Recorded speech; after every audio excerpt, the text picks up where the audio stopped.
you if you've never written a resume before, if it's been a while since you've updated your resume, or if you'd like to learn basic strategies for making your resume more effective. In this video, you'll learn what a resume is and what makes a resume effective. You'll become familiar with the 3 different resume formats and increase your awareness of the most common sections of a resume. You'll also begin creating an initial resume draft. You'll need the resume writing handout. A link of the online version of the handout is provided in the related links section. Hard copies of the handout are also available at the Career Center. You'll also need word processing software. Some paper to take notes might also come in handy, but that's optional. First of all, what is a resume? The word actually comes from the French, meaning summary. It provides a quick summary of your experience, skills, and abilities. Resumes are also marketing documents. When you think about marketing a product, you need to know 3 basic things. First, what is the product? Second, who is the consumer? And third, how will the consumer benefit from the product? Similarly, when writing a resume, you need to know, first, about the product. That's you. What are your skills, abilities, and experiences? Second, about the consumer. That's the employer to whom you're applying. What is the nature of their organization, and for what type of position are you applying?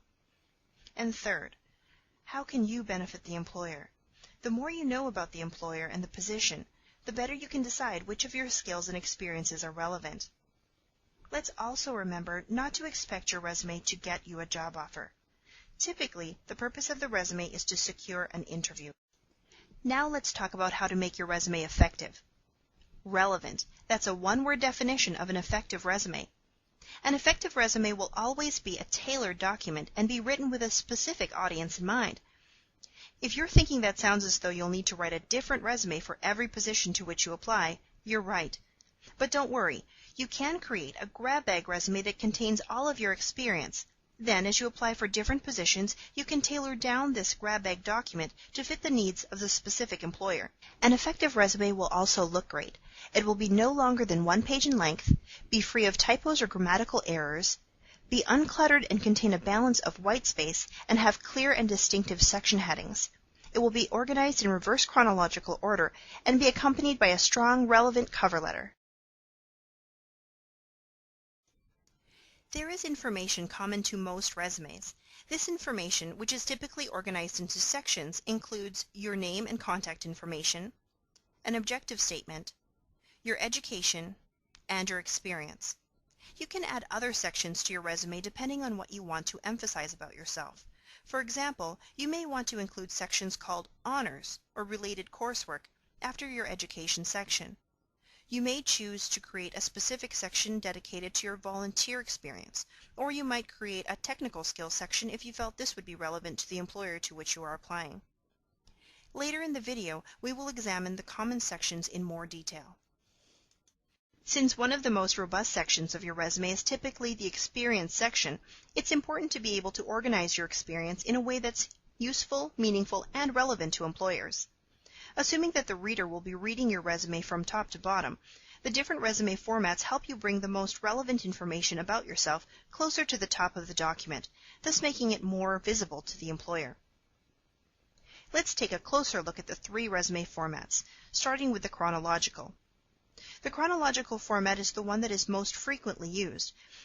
It's most effective when you've had uninterrupted work in the same field, and that is the field to which you are currently applying. It also organizes your experience in reverse chronological order. The most recent experiences are first. The combination format is a favorite among college students because it is especially useful when you're entering a job market for the first time. It's also useful if you're changing fields. This format organizes the information on the resume by relevant skill headings. You select the skills you'd like to highlight based on the position for which you are applying, which allows you to effectively support your objective statement.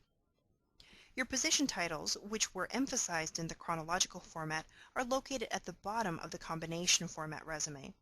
They are not the focus of this type of resume, therefore they're not given a location of importance. Remember, the top of the resume is prime real estate. The functional format resume is very similar to the combination format. The primary difference is that your position titles are completely left off of this format. This format is best used when re-entering the workplace after a long absence. We won't spend a lot of time on this particular format since Lawrence students typically are better served using either the chronological or combination format resumes. Now that we have the basic structure of an effective resume, let's begin creating your resume. If you can, I'd suggest opening MS Word or other word processing software in another window so you can follow along. Please note that the screenshots used in this tutorial will be from MS Word 2003. Please feel free to pause the tutorial at any time as you create your document. With a new Word document open, let's first take care of a few formatting issues. In a moment, we'll be creating a header that contains your contact information. If for whatever reason your resume does exceed one page, you do not want your header to appear on the second page. From the File menu, click on Page Setup. A Page Setup dialog box should appear. Click on the Layout tab. Under Headers and Footers, place a check mark next to Different First Page, and then click OK. Now let's begin creating your contact information section, which again will appear in the header of the document. Click on View, Header and Footer to see the header section.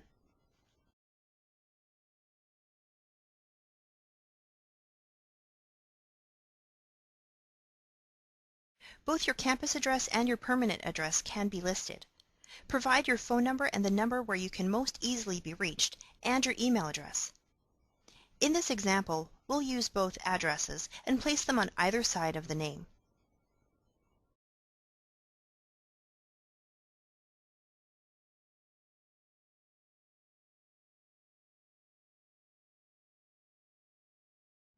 A quick note about your email address and voicemail messages.